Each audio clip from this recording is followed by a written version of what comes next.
Nah, sekarang kita akan demokan bagaimana cara menggunakan payroll module. Kemarin kan kita sudah ke cost center ya. Jadi payroll itu nanti berisi tentang penggajian. Kita langsung saja di sini. Oh ya, untuk laporan-laporannya sama ya seperti sebelum-sebelumnya ya. Ada neraca, rugi laba dan lain-lain itu masih sama, tidak ada perubahan. Cuma di sini nanti kita tambahkan payroll module. Jadi kita langsung klik saja payroll. Jadi payroll itu nanti berguna untuk penghitungan PPh pasal 21 karyawan.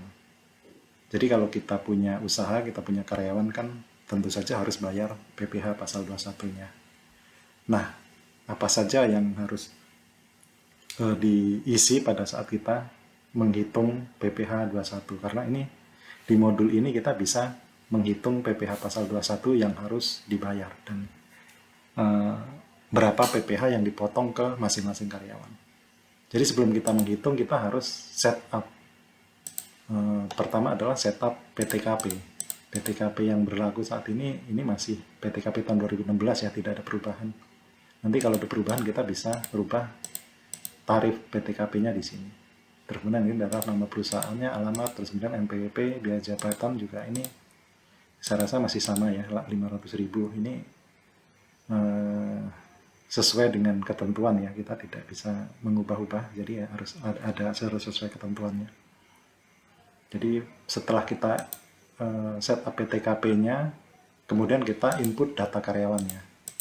Nah, ini adalah karyawan yang ada di perusahaan tersebut. Jadi misalnya sebagai contoh ini kita punya 5 karyawan yang harus diisi, itu adalah NPWP-nya, terus kemudian tanggal mulai NPWP, terus mulai kerja, akhir kerja. Nah, yang penting adalah jenis kelamin dan status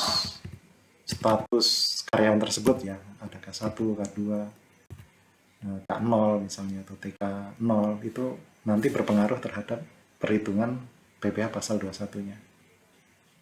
Yang lain-lain hanya informasi tambahan saja ya. Nah, ini saya rasa ini cukup mudah ya, karena ini hanya entry saja. Terus setelah kita input karyawannya, ini adalah kita input penghasilannya. Jadi tentu saja setiap karyawan itu punya penghasilan. Penghasilan itu kita klasifikasikan, ada gaji, ada bonus, ada THR, ada tunjangan transport, tunjangan makan, dan lain sebagainya. Jadi yang harus kita lakukan adalah kita input gaji masing-masing karyawan. Jadi ini sebagai contoh, ini namanya Richard, ini gajinya 7.500.000, terus kemudian 6.500.000, terus karyawan 3 itu 2.500.000, terus 4 juta, ini contoh saja ya. Nah, gaji itu kan biasanya nanti kita input per bulan ya, Januari berapa, Februari. Karena gaji kan biasanya tiap bulan sama, jadi kita anggap contoh saja, kita samakan saja dari Januari sampai Desember. Ini adalah gajinya. Terus kemudian bonus juga harus diinput ya. Jadi bonus kan tidak tiap bulan. Jadi ini misalnya saja di bulan Desember ada bonus masing-masing 5 juta. Nah, kemudian ada transport. Transport ini sebagai contoh saja ya. Tiap bulan masing-masing karyawan juga dapat tunjangan transport. Nah, nanti kalau ada tunjangan makan, tunjangan medical, dan lain-lain, kita masukkan di sini ya. Ini karena kita contoh, kita kosongkan saja. Nanti bisa diinput. Terus kemudian ada THR. THR juga biasanya kan setahun sekali minimal ya. Nah, ini anggap aja contoh 1 kali gaji. Nah, kalau kita sudah input penghasilannya, di sini kita bisa langsung ketahuan pajak yang harus dibayar. Nah, ini di bulan Januari penghasilan bruto adalah 25 juta. Terus kemudian PPh yang berutang adalah 140 juta. Ini adalah sudah perhitungan sistem ya.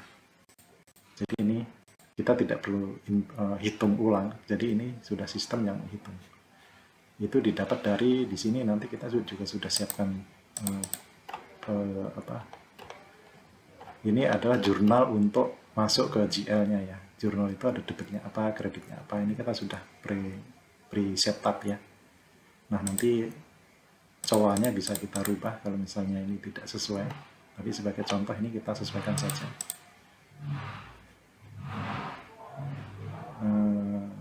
Terus kemudian di sini kita juga sudah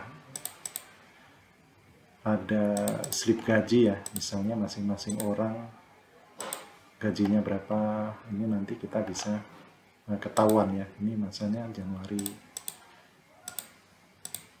Terus kemudian ya intinya kita bisa lihat gaji masing-masing karyawan. Nah, di sini juga kita bisa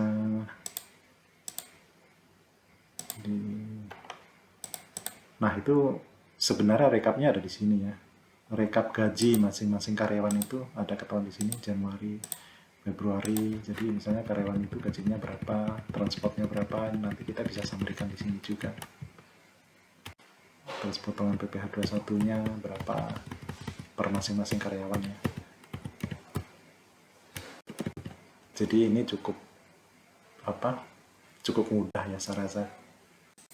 Jadi ini adalah summary-nya.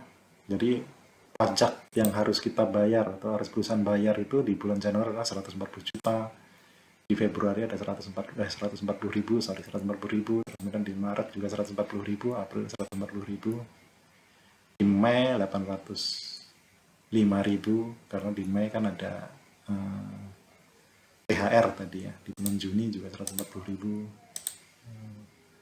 sampai dengan Desember 615, karena Desember tadi kalau tidak salah ada bayar bonus ya. Sekarang kalau misalnya kita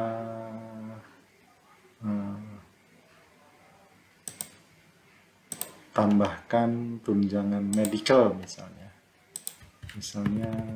di bulan Mei ada tambahan, atau di bulan Januari deh misalnya ada medical 5.500.000 misalnya, apakah kita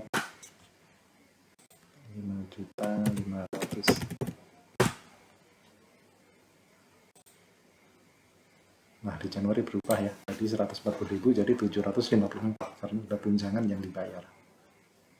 Seperti itu saja. Jadi itu cara menghitung PPh 21-nya, dan ini juga sudah kita siapkan jurnal gaji seperti tadi. Ini nanti yang akan masuk ke general ledger-nya. Ini tidak perlu membuat jurnal lagi.